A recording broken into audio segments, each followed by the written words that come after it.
Hello dear student, welcome in the class of biology. We are discussing about chapter number 14, photosynthesis in higher plant.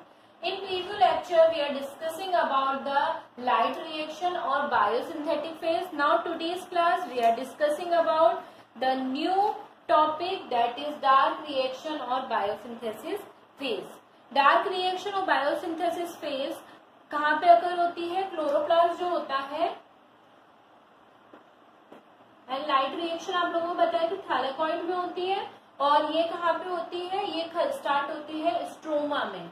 ठीक है, इसके अंदर stroma पाया जाता है, वहां पे क्या होती है? डार्क रिएक्शन कंप्लीट होती है ना. और इसके अंदर क्या होता है? कार्बन जो CO2 होता है, कार्बोहाइड्रेट, उसके थ्रू इसके अंदर रिएक्शन होता है, और उसके एक ब्रीफ पीरियड ऑफ टाइम के बाद लॉन्ग NADPH जो होते हैं और ATP की अवेलेबिलिटी में ये रिएक्शन कंप्लीट होती है.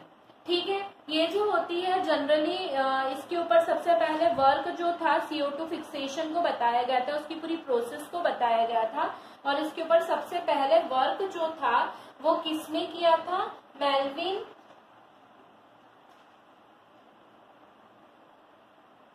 कैल्विन नाम के साइंटिस्ट थे, उन्होंने सबसे पहले इसके ऊपर वर्क ऑन किया था. इसके बाद बेंसन नाम के साइंटिस्ट आए, उन्होंने इसको और अच्छे से डिस्क्राइब किया. ठीक है, ये दोनों साइंटिस्ट थे जिन्होंने क्या किया था? डार्क रिएक्शन के बारे में सबसे पहले बताया था, है ना. कैल्विन जो थे उन्होंने ये बताया था. उन्होंने किसको यूज किया था? उन्होंने कैल्विन ने यूज किया था कोलेरा. आप सब जानते हैं कोलेरा एक तरीके की क्या होती है? ग्रीन एल्गी होती है. कोलेरा जो होती है वो क्या होती है? एक ग्रीन एल्गी होती है जो क्या करती है? डार्क रिएक्शन अपने अंदर कंप्लीट करती है. ये जो एल्गी होती है, क्लोरोप्लास्ट जो होता है उसके अंदर फोटोसिंथेसिस जो होती है हायर प्लांट में, वो परफॉर्म करने का काम करती है. और कैल्विन जो थे, इन्होंने CO2-14 को क्या कहते हैं? आइसोटॉप्स बनाए थे, कार्बन के C14 आइसोटॉप्स बनाए थे, और उन आइसोटॉप्स को इन एल्गी के अंदर इंसर्ट करके रेडियो एक्टिव आइसोटॉप बना के, और इन्होंने क्या किया था? इस पूरी रिएक्शन जो थी उसको क्या किया था?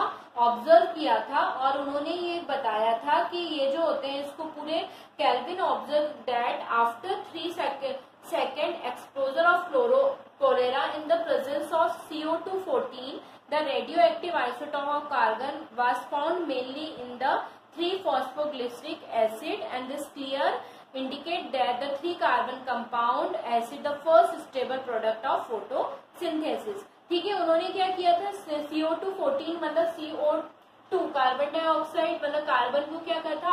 आइसोटॉप किया था, और इस आइसोटॉप को उन्होंने जब 3 सेकेंड में कोलेरा के अंदर यूवी रेस को एक्सप्लोर किया, तो उन्होंने क्या पाया? ये जो रेडियो एक्टिव आइसोटॉप थे, उन्होंने ये पाया कि ये जो पूरी फोटोसिंथेसिस की प्रोसेस हुई थी, इसमें जो फर्स्ट स्टेबल कंपाउंड था वो कौन? फर्स्ट स्टेबल कंपाउंड कौन था? 3-phosphoglyceric एसिड, है ना. ये फर्स्ट स्टेबल कंपाउंड था जो सबसे पहले बना था, है ना. और तो इस 3-phosphoglyceraldehyde या इसको PGA भी बोला जाता है, इसको सबसे पहला इसका क्या वो बताया गया था? स्टेबल कंपाउंड बताया गया था. ये 5 सेकेंड में ये जो था, ये फर्स्ट 5 जो रिएक्शन हुई थी फोटोसिंथेसिस, उसमें सबसे पहले 5 सेकेंड में यही देखने को मिला था. यही that means first stable compound जो था वो PGA ही था. और इसको लेके कैल्विन और ये जो थे, कैल्विन और बेंसन जो थे, उन्होंने ये कार्बनिक कंपाउंड बताया, और इस तरीके से इन्होंने क्या करा? कुछ डार्क रिएक्शंस के बारे में बताया. उन्होंने एक साइकिल जो थी है ना, 3 कार्बन वाला था, और जो फर्स्ट स्टेबल कंपाउंड था, है ना, उसको बताते हुए उन्होंने क्या किया? उन्होंने ये बताया कि ये जो डार्क रिएक्शन हो रही थी, ये डार्क रिएक्शन कैसे कंप्लीट होती है? ये डार्क रिएक्शन एक साइकिल के थ्रू कंप्लीट होती है. उस साइकिल को इन्होंने नाम दिया था कैल्विन साइकिल. क्या नाम दिया था उन्होंने इसको? Calvin cycle. मतलब कैल्विन साइकिल इसलिए दिया था क्योंकि कैल्विन साइंटिस्ट जो थे उन्होंने इसके बारे में क्या किया था? सबसे पहले पता लगाया था. उनके नाम पे इसको उन्होंने नाम दिया था कैल्विन साइकिल. और अगर हम कैल्विन साइकिल की बात करते थे, इसको एक नाम से और जाना जाता है, दैट इज C3 साइकिल. अगर हम C3 साइकिल की भी बात करते हैं तो इसमें इसकी स्टडी में हमको क्या पड़ेगा? स्प्लिटिंग में हमको कॉम्प्लेक्स कॉम्प्लेक्स साइकिल है जो 3 फेजेस में कंप्लीट होती है, 3 फेज में ये कंप्लीट होती है। कौन से 3 फेज होते हैं? फर्स्ट फेज होता है कार्बो ऑक्सीलेशन फेज, इसके बाद सेकेंड फेज जो होता है वो होता है रिडक्शन फेज, इसके बाद अगर हम बात करते हैं तो अगला फेज होता है रीजनरेशन फेज। ये 3 फेज जो होते हैं वो उसमें क्या होती है, C3 साइकिल या कैल्विन साइकिल जो होती है वो कंप्लीट होती है। ठीक है, मतलब इन तीनों साइकिल में क्या होता है, कैल्विन साइकिल कंप्लीट होती है। और कैल्विन साइकिल की अगर हम बात करते हैं तो ये क्लियर है कि C3 साइकिल क्या हो रहा है, इसके अंदर कुछ भी जो रिएक्शन होगी, कोई भी रिएक्शन किस तरीके से कंप्लीट होगी, कभी भी फिनिश नहीं होगी, क्योंकि साइकिल का मतलब क्या होता है कि there is a no end, जो कंटिन्यू एक प्रोसेस में क्या होती है, वर्क ऑन करती रहती है। तो कैसे वर्क ऑन करती है उसके बारे में हम डिटेल स्टडी करेंगे। मैंने बताया आप लोगों को 3 फेज में कार्बोक्सिलेशन फेज, रिडक्शन फेज और रीजनरेशन फेज। सबसे पहला जो फेज होता है वो होता है कार्बोक्सिलेशन फेज। इस फेज में क्या होता है, जो इनिशिएट इंटरमीडिएट 6 कार्बन इंटरमीडिएट बनता है वो क्या करता है, 3 फॉस्फोग्लिसरैल्डिहाइड का फॉर्मेशन करता है। ये जो 3 फॉस्फोग्लिसरैल्डिहाइड होते हैं, है ना, ये 3 फॉस्फोग्लिसरिक एसिड होते हैं, 3rd कार्बन है ना, और ये जो 3rd कार्बन होता है 3 फॉस्फोग्लिसरैल्डिहाइड, इसको मैं इसको स्टार्ट करने से पहले आपको एक चीज और बता देती हूँ कि C3 साइकिल क्यों कहा जाता है। इसको C3 साइकिल इसलिए बोला जाता है क्योंकि इसका फर्स्ट स्टेबल कंपाउंड जो होता है वो कितने कार्बन वाला होता है, 3 कार्बन वाला होता है। मतलब कौन होता है इसका first stable compound, 3 phosphoglyceric acid, है ना। तो इसके बेसिस पे इसको इसको C3 साइकिल के नाम से भी जाना जाता है।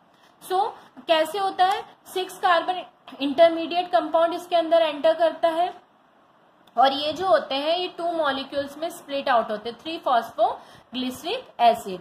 ये 3 फॉस्फोग्लिसरिक एसिड फॉस्फोग्लिसरोकाइनेज एंजाइम की प्रेजेंस में 1,3-डाइफॉस्फोग्लिसरिक एसिड का फॉर्मेशन करते हैं। और ये जो पूरी रिएक्शन होती है, इस रिएक्शन में एटीपी जो होते हैं वो किसके अंदर कन्वर्ट होते हैं, एडीपी के अंदर। दैट मीन्स यहाँ पे एनर्जी का होती है, यूटिलाइज होती है। यहाँ पे मतलब ये 3 फॉस्फोग्लिसरिक एसिड को 1,3-डाइफॉस्फोग्लिसरैल्डिहाइड में कन्वर्ट होने के लिए किसकी जरूरत होती है, एनर्जी की जरूरत होती है।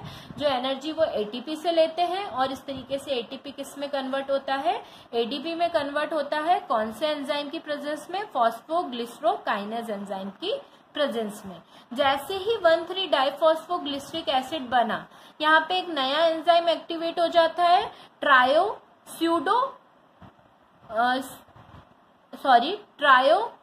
ट्रायोफॉस्फेट डिहाइड्रोजनेज एंजाइम।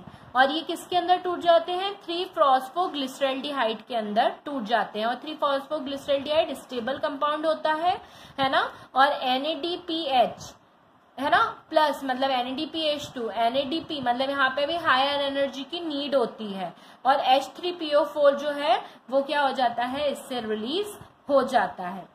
और इस तरीके से 3 फॉस्फोग्लिसरैल्डिहाइड जो होता है ना, ट्रायोस फॉस्फोट आइसोमरेज, दैट मीन्स ये किसके अंदर, डाइहाइड्रोक्सी एसीटोन के अंदर ब्रेक डाउन होते हैं। यहाँ पे देखें अभी किसके अंदर टूटे, डाइहाइड्रोक्सी एसीटोन के अंदर टूटे। इसके अलावा ये जो होते हैं ये 3 कार्बन होते हैं, 3 फेजेस में डिवाइड होते हैं। एक होता है डाइहाइड्रोक्सी एसीटोन में टूटते हैं, एक टूटते हैं राइबोस 5 फॉस्फेट में और एक टूटते हैं फ्रुक्टोज 1,6 डाइफॉस्फेट में। ठीक है, 3 फॉस्फोग्लिसरैल्डिहाइड 3 स्टेजेस में स्प्लिट हो जाता है ना। 3 मॉलिक्यूल जो होते हैं वो स्प्लिट आउट हो जाते हैं। ये डाइहाइड्रोक्सी एसीटोन फॉस्फेट जो होता है ये किसके अंदर, फ्रुक्टोज 1,6 डाइफॉस्फेट बनाता है। फ्रुक्टोज 1,6 डाइफॉस्फेट जो होते हैं वो किसके अंदर टूटते हैं, फॉस्फेटेज एंजाइम की प्रेजेंस में किसके अंदर ब्रेक डाउन होते हैं, फ्रुक्टोज 6 फॉस्फेट में कन्वर्ट होते हैं। है ना। यहाँ पे कितने कार्बन थे, 3 कार्बन, 3 कार्बन किसके अंदर कन्वर्ट हो गया, 6 कार्बन कंपाउंड के अंदर कन्वर्ट हो गया। और इस तरीके से फ्रुक्टोज 6 फॉस्फेट जो होते हैं एक फ्रुक्टोज तो यहाँ से निकल जाता है और फ्रुक्टोज मॉलिक्यूल के निकलने के कारण ये ट्रांसकीटोज एंजाइम की प्रेजेंस में इसका ग्रुप ही पूरा चेंज हो जाता है और ये किसके अंदर 6 कार्बन से किसके अंदर 4 कार्बन कंपाउंड यानी इरिथ्रोज 4 फॉस्फेट में टूट जाते हैं। और एल्डोलेज एंजाइम की हेल्प से ये किसके अंदर स्यूडो हेप्टिलोज 1,7 डाइफॉस्फेट का फॉर्मेशन करते हैं।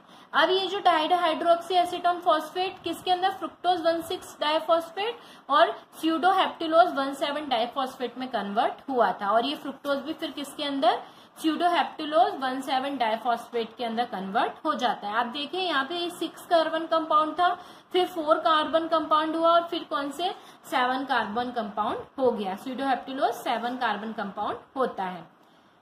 वाटर जो होता है वो किसको बनाता है, H3PO4 का, मतलब फॉस्फेट ग्रुप इससे रिलीज कर देता है और क्या बताता है, स्यूडो हेप्टिलोज 7 फॉस्फेट का फॉर्मेशन करते हैं।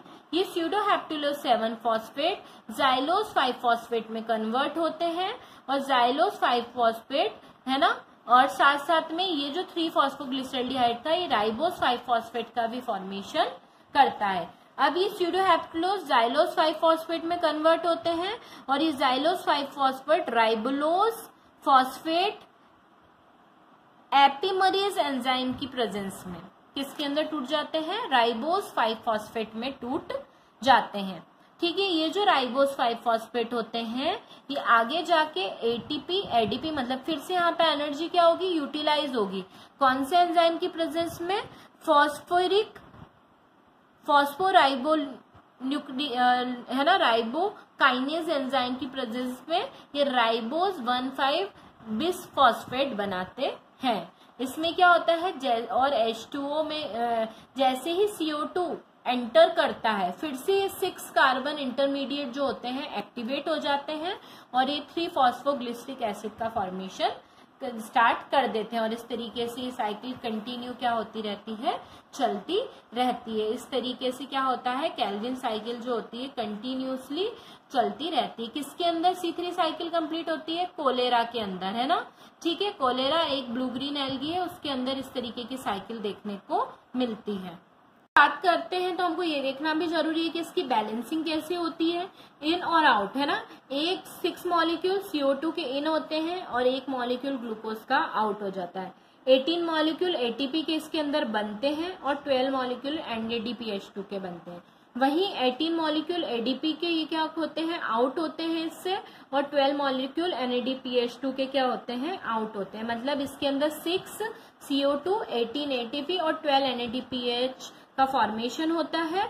वहीं 1 molecule of glucose, 18 molecule of ADP and 12 molecule of NADP के क्या होते हैं, इससे आउट होते हैं और इस तरीके से पूरी C3 साइकिल कंप्लीट होती है। In next lecture we are discussing about the next topic that is C4 path और H और स्लैग साइकिल। आज हमने C3 साइकिल के बारे में पढ़ा। अब नेक्स्ट लेक्चर के अंदर हम C4 पाथवे के बारे में पढ़ेंगे जिसको H और स्लैग साइकिल के नाम से भी जाना जाता है। Till then student, have a nice day, goodbye students.